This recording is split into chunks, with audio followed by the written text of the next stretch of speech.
Hello everyone, welcome back to my YouTube channel सिवाई competition classes. आज हम आपके साथ यहाँ पे डिस्कस करेंगे जो केंद्रीय विद्यालय केबीएस पीजीटी केमिस्ट्री 2018 में क्वेश्चन पूछे गए थे टॉपिक हाइब्रिडाइजेशन से। आप एक एक टॉपिक पढ़िए और देखिए उसके क्वेश्चन किस तरीके से पूछे जाते हैं।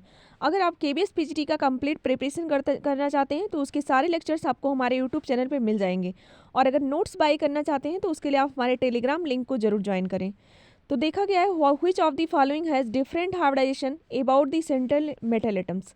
आपको इस तरीके से 3-4 मॉलिक्यूल्स दिए जाएंगे और पूछा जाएगा किसका हाइब्रिडाइजेशन क्या हो सकता है, अथवा ऐसा पूछ लिया जाए कि sp2 हाइब्रिडाइजेशन किस में होगा, किस में sp3 होगा, किस में sp3d2 होगा। तो ये टॉपिक्स आपको पता होना चाहिए हाइब्रिडाइजेशन आप कैसे निकालते हैं। तो एक तो आज हम आपके साथ बहुत अच्छी ट्रिक डिस्कस करेंगे कि इस ट्रिक के माध्यम से आप हाइब्रिडाइजेशन निकाल सकते हैं। ट्रिक के माध्यम से आप कैसे निकालेंगे, अगर आपको स्ट्रक्चर पता है तो स्ट्रक्चर्स पता है तो आप उसमें क्या देखेंगे, बॉन्ड पेयर देखेंगे, और बॉन्ड पेयर के साथ क्या देखेंगे, लोन पेयर देखेंगे।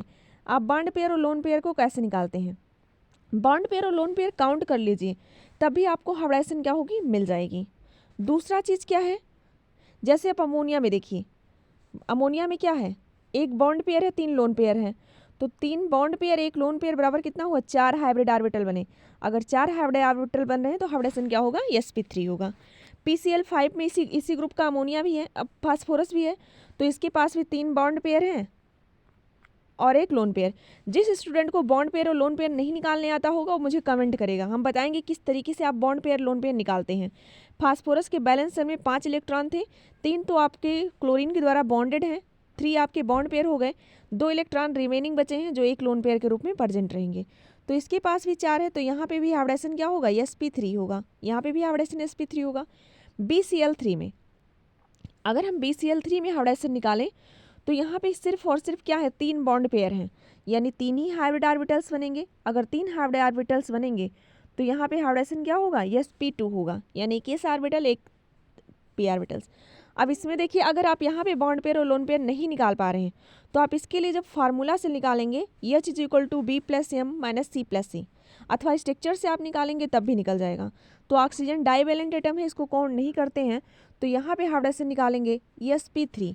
तो पूछा क्या है, यहाँ पे क्वेश्चन में पूछा है कि इसमें से कौन सा सबसे डिफरेंट होगा, तो इसमें भी sp3 होगा, PCl3 में sp3 होगा, अमोनिया में भी sp3 होगा, और ClO3- में भी sp3 होगा। BCl3 में क्या होगा, sp2 हाइब्रिडेशन होगा।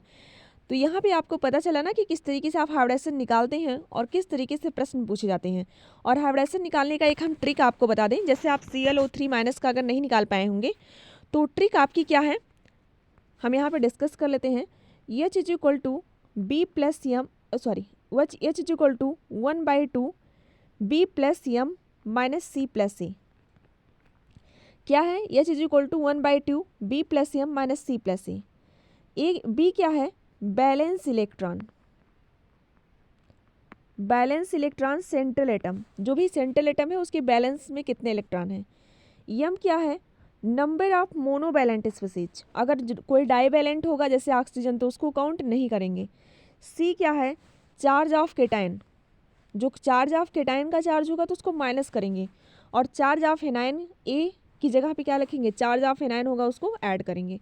तो आपको ClO3 का निकालना है, तो ClO3 की देखें तो आप इसके बैलेंस सेल में कितने इलेक्ट्रॉन हैं, 7 हैं, तो इसकी जगह पे 7 रखेंगे। M यानी ऑक्सीजन डाइवैलेंट है तो M की जगह पे कुछ नहीं रखेंगे। कितना चार्ज एनायन का है, 1 है, तो इसको काउंट कर लीजिए, 8/2 यानी कितना बनेगा, 4। तो इस तरीके से ClF3 में आपका 4 हाइब्रिड आएगा, 4 हाइब्रिड ऑर्बिटल बनेगा तो हाइब्रिडेशन sp3 होगी। आपको हमारी ये ट्रिक कैसे लगी, thanks for watching, all of you for join us our session.